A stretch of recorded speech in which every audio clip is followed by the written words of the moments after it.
দেখুন, আপনার যে লাইফ পার্টনার আছে তার সঙ্গে সম্পর্কের তিক্ততা ধীরে, ধীরে বৃদ্ধি পাচ্ছিল।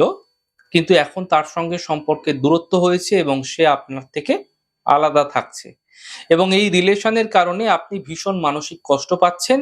কিন্তু আপনি চাইছেন যেন আপনাদের সম্পর্কটা আবার মধুর হয়ে যাক, আবার ভালো হয়ে যাক।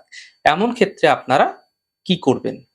দেখুন, আগামী বুধবার দিনকে গণেশ চতুর্থী রয়েছে। আর গণেশ চতুর্থীর দিনকে চতুর্থী তিথি থাকাকালীন একটি মধুর শিশি নিয়ে নিন ছোট দেখে। তার মধ্যে শ্বেত আকন্দের শিকড় ভরে নিন।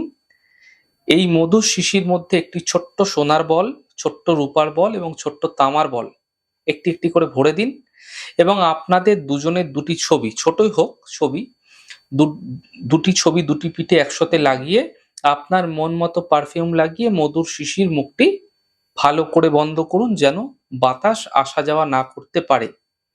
এরপর মধুর শিশিটা ভালো করে বন্ধ করে এই শিশিটি আপনি যেখানে শয়ন করছেন, যেখানে রাত্রিবেলা ঘুমোচ্ছেন, শুচ্ছেন, আপনার মাথা যেখানে থাকছে তার কাছাকাছি কোনো উঁচু জায়গায় রেখে দিন। দেখবেন আপনার যে পার্টনার আছে না, সে কিছুদিনের মধ্যেই আপনার কাছে ফিরে আসতে চাইবে এবং সম্পর্কে ধীরে, ধীরে মধুরতা বৃদ্ধি পাবে। তবে এই প্রক্রিয়া যে কোনো দিন করলে কিন্তু চলবে না। মাথায় রাখতে হবে ২৭শে আগস্ট অর্থাৎ বুধবার দিনকেই আপনাকে করতে হবে।